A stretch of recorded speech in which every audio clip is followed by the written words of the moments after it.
Well, this is about $320 or so, around $300, give or take, of stuff from my local FreeGeek. So as you can see, I got myself an Alienware. It's an R7, but the original owner of this thing replaced the motherboard with an R6 board. So even though the sticker says 8th gen, it currently has a 7th gen. At some point, I do plan on swapping out the board and whatnot and upgrading the processor, but I'll deal with that down the road. As far as I remember, this one does work. I got an HP all-in-one for the HPs in my kitchen. This was an $80 one. And then I got a Gaylord Find right there, Dell Precision. That was going to get recycled. And then HDMI switchers. That way so I can actually have multiple devices hooked up to my TV here. So with that said, I'm actually going to work on this. Then I'm probably going to work on that. And then the last thing will be, of course, the Alienware. So this is going to be a somewhat long video, but with that said, I want to get this thing set up first because this is kind of my priority thing. Alright, so it should boot up relatively fine. What I did is I swapped the 2TB drive that I was handling around. It will probably like blue screen like 2 times and whatnot, then it'll actually boot. What I did is I returned my 5K iMac I bought a while back. Reason being, I just don't use it.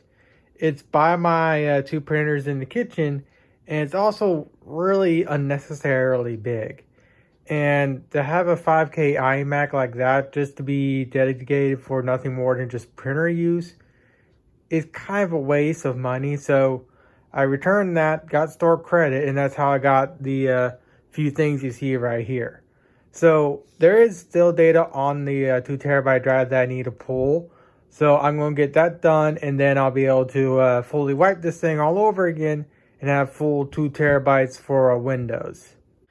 The Alienware is going to be the more interesting one because it does work with the R6 board, but some of the lighting doesn't work and whatnot. And of course, if I look at the service tag, they don't match and whatnot.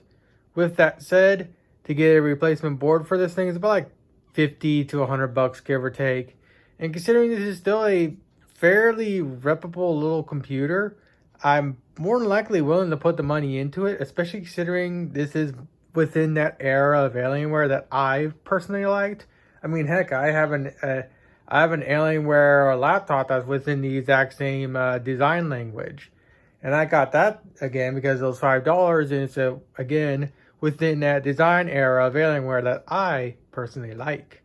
So with that said, the ongoing idea with this is to eventually convert it over to my Sea of Thieves computer. Because let's be honest, having a Ryzen 5 1600 as a base platform for the Sea of Thieves computer is kind of a waste, because Sea of Thieves as a whole is a kind of a waste. And luckily this thing actually hasn't blue screened yet, so we're good there. And you can also see that I'm not lying about it being from the 5K iMac. So I'm going to copy over what needs to be copied over, get this thing kind of taken apart because I do need to do cleaning and reapply a thermal paste, and then I'll come back.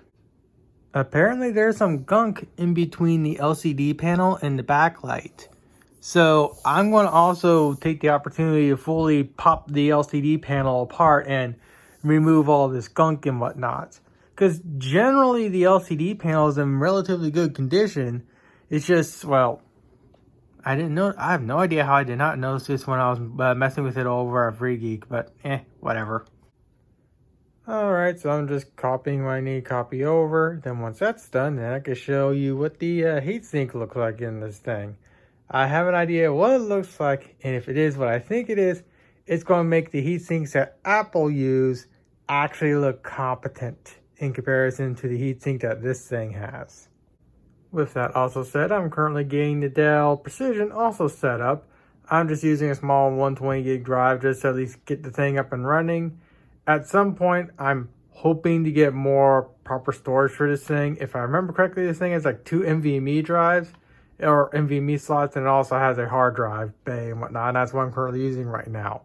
But I just want to get the thing up and running, and so far everything does seem to be working on the laptop. For giggles, before I start taking the computer apart to show you what the heat sinks and whatnot look like, I decided to play Undercover for a little bit, and it actually handles it just fine. I remember on my desktop back when this game initially came out would struggle. Like getting like 20, I'll be lucky to get 30 FPS from time to time. It would struggle.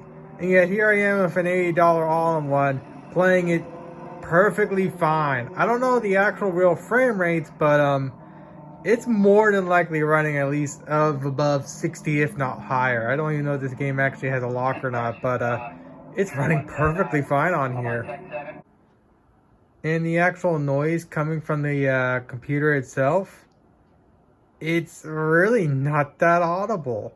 Again, I'm impressed, especially if the heatsink on the CPU is what I'm thinking it is. Alright, so here's what it looks like inside. It's fairly basic. So one thing I want to note is that when I was originally going to buy an Ultra one, I was looking at an AMD version of this, which was slightly smaller and whatnot. The reason why I did not pick that one up is because it only had single channel memory and like a 900p screen. Which, yes, for a computer I'm going to be using just to connect to two printers in my kitchen, it would have done the job just fine. But I would rather pay the extra $75 and get an Intel powered machine with dual channel memory and whatnot, the whole 9 yards, and actually have a far better computer, let alone one with a 1080p screen. So with that said, one thing to note right out of the gate is that there is no actual visible heatsink, which means the heatsink in this thing is really, really small. Alright, time to remove the heatsink and see what the CPU cooler looks like. I was right! This is what's keeping the CPU cool. This little itty bitty rinky dinky heatsink. This makes what Apple does in their laptops look great in comparison to this little thing. And what makes it even funnier is that this board right here has the layout for an integrated GPU, which means there's possibly a version of this all-in-one with some form of NVIDIA or AMD integrated graphics, and actually makes it perform even better than it already does. But with that said, I'm obviously going to pull this heatsink because, well, I'm fairly certain the thermal paste is very much cooked. And I also want to pull apart the screen here to remove that crap from underneath the, or from behind the backlight and whatnot. For size comparison, here it is in my hand. It's a very small little heatsink. And for actual measurements, 2.5 by about more or less 1 inch. Again, this is a small ass little heatsink. I'm impressed this thing doesn't cook itself half to death. With that said, the AMD variant actually was spinning up far more higher when it comes to fan speed than the Intel one was, which is actually kind of interesting because both that one and this one here have the exact same heatsink, and yet the Intel one is far more quieter and surprisingly seems to handle itself a lot more better than the AMD one. But then again, AMD runs hot no matter what. One thing I am happy with is that they are covering up both dies. The big die right here is the CPU. This one's the dedicated the integrated GPU. 9 times out of 10, this die here is not actually being covered by anything. So this die is always overheating, while the CPU is generally being nice and cool. But it's nice to see at least HP, even though they're using this little itty bitty rinky dinky heatsink, at least it has both dies properly being cooled and making proper contact. So I'm going to put this back together and then I'm going to deal with the screen. Alright, so I have no idea what that little thing is, but I got the majority of it off. I just got to deal with whatever is right here. Taking the bezel out to remove the screen was actually fairly easy. I just got to make sure as I lift the screen, I'm careful. So I'm going to deal with all the other little specs I can deal with off camera, put the screen back together, then put the whole computer back together, nuke the current version of Windows 10 on this thing, and get it properly set up. I'm also still working on the Dell Precision right here. I'm just working on this as I'm waiting for, again, the all-in-one to do something. I'll bring this in when the time comes. Alright, I think those are actually dead pixels. So I'm just going to leave it as is. Again, this is meant to be nothing more than a computer for printing and whatnot, so a few dead pixels is completely fine for me. So, like I said before, I will put everything back together and I will come back in a little bit. Alright, finally got the boot into the stinking thumb drive. I tried my normal keyboard right here, but for the life of it, it would not do anything. I ended up having to connect my Apple keyboard to get the damn thing to let me actually tell it to boot to the thumb drive. So, with that said, I'm going to get this thing set up off camera. Alright, the HP is obviously taking its dang sweet time because, as I've shown, I'm using a mechanical spool drive. So what I'm going to do is I'm going to talk about the little Dell Precision I bought, and then we're going to actually get to this guy right here. There's not really much to talk about this thing. It's an old workstation. It has an i7, whatever it is right here. Currently 16 gigs of RAM. I just have a hard drive in here so I can actually boot the thing up and whatnot. And the GPU is this guy right here with only 2 gigs of VRAM. This thing is somewhat capable. It handles YouTube just fine. It plays Minecraft just fine. It plays Sims 4 just fine. But that's kind of about it. The reason why I got this thing is because it's a Dell workstation. I've always liked these guys. I'll probably end up swapping this thing out again at some point when a slightly newer model gets into the to be recycled territory. But for the time being, this is what I got. I'm not really going to be using this thing that often, but from time to time, I will boot this thing up just to use it for a little while. I don't know what I'll use it for, but again, it was a little $5 computer, and I can't complain. It's overall in surprisingly pretty good shape, too. It was fairly well taken care of. The one thing that's really setting this thing back, obviously, is the GPU inside this thing. But again, it was a $5 Gaylord find, and I wanted it, so... Alright, got the side panel off, and here's the motherboard. Like I mentioned, this motherboard is for an R6, when this is, again, an R7. And eventually I do plan on swapping this board out, one, because the 8th gen i7 that this thing had is a 6-core 12-thread. And since I'm going to be putting my 3070 inside this thing, I want to be able to not be completely bottlenecked. The i7 7000K, whatever hell it's called, the 7th gen top tier of that generation, is a good processor, but it's only a 4-core. And yes, again, this is only going to be playing Sea of Thieves for the most part. I still want to have an equivalent processor because the 8th gen i7 I'm going to be putting in here is basically the same, came out the exact same time my Ryzen 5 1600 came out. And there are 1600 in my current system. It struggles to play Sea of Thieves, and I'm fairly certain the Intel variant is going to will perform far more better. And of course, another thing is the reason why I want to swap the board out is because the RGB doesn't really work. I've yet to actually test the USB-C port. I would be surprised if it does work, but again, I don't know how HP wired this thing up. But the only RGB that actually kind of works is the alien head. The other RGB, like on the side and whatnot, does not. And also, I do need to swap out this power supply. Luckily, this power supply is just a standard power supply, so I'm going to just stick a standard, again, power supply in here, like an 850 watt, and I'll be able to easily power everything up completely fine. With that said, I would like to try and do something about this AIO, but I honestly don't think I can. Heck, I actually might need to buy a replacement AIO because this thing may not work with the proper board this thing came with. I don't know if the board that's in here is actually the same LGA type. I actually don't know. So I gotta do a bit more research into this before I spring to a new board and whatnot. But for the time being, I'm going to use my RX 580, which should be fine for the power supply. I do have a 2080 Super, but I'm not going to put that in here because the thing kind of really doesn't deserve it. It just barely fits. Now, I know my 3070 is going to fit in here just fine, but I want to power it up something halfway competent. I know you can't see it, but I just realized this thing only has an 8-pin and a 6-pin. So even if I wanted to get my 2080 in here, I would have no way to power it. But yeah. So I'll kind of button this thing up off camera and come back. That is definitely an old BIOS. With that said, what's surprising is this is again old.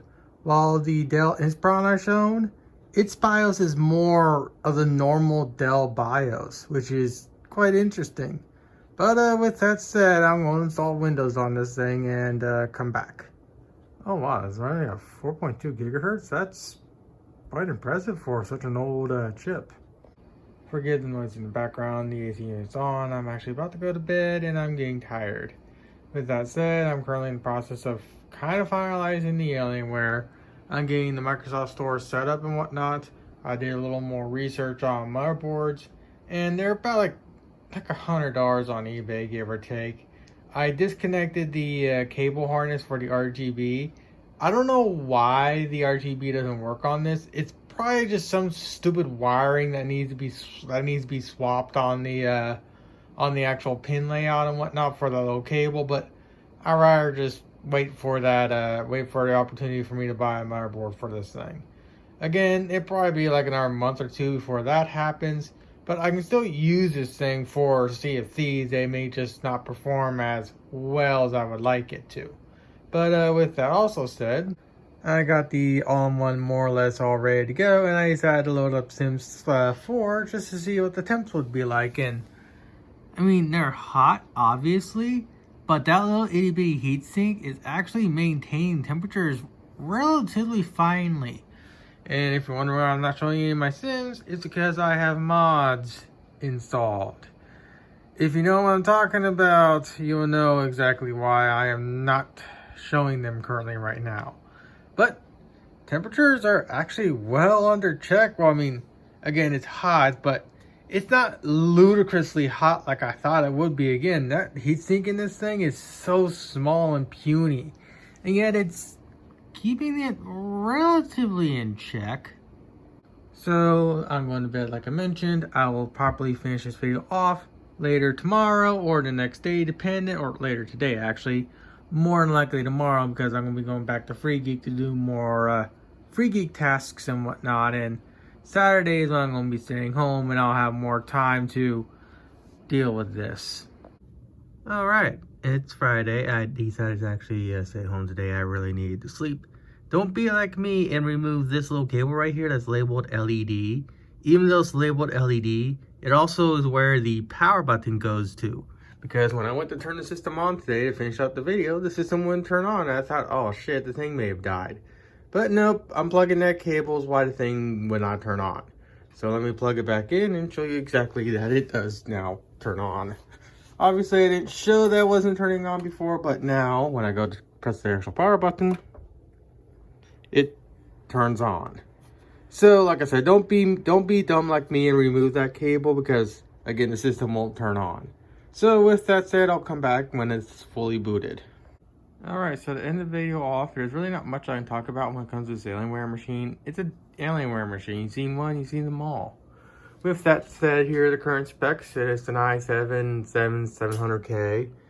I have 32 gigs of RAM on it. I'm actually going to be adding another set of RAM. I think it's like 16 gigs. And then for the GPU, currently right now, it's using my RX 580 like I mentioned before.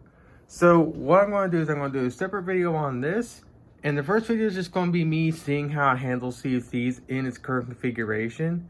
And then like a month or two from now, when I get the new motherboard and the processor, is when I'll redo that video again, but with a more appropriate processor. Because again, I need to swap the motherboard and whatnot on this thing so I can actually have an 8th gen processor and whatnot, and have theoretically the 3070 perform even better than what it'll currently perform. With that also said, that Sea of Thieves video will be on both my main and of course the Sea of Thieves channel, because well, it really needs to be on both.